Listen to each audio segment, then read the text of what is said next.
Okay, I just removed the case back just to make sure everything's okay.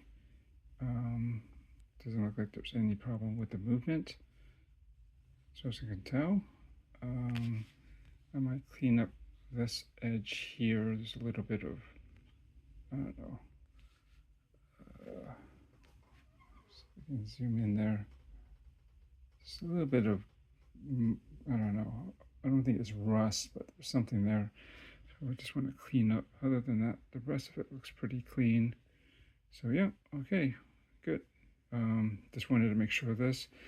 Just going step by step, checking everything that I feel like I need to make sure of before I kind of sign off on this and say, hey, it's okay. I can probably don't have to return it. I can keep this, and I think the main thing will be probably I'll try to repair the loom pip that's inside the insert, the bezel insert. Well, you can't see it now, but if you saw the unboxing, you know what I mean. I'm pretty sure I can figure that one out.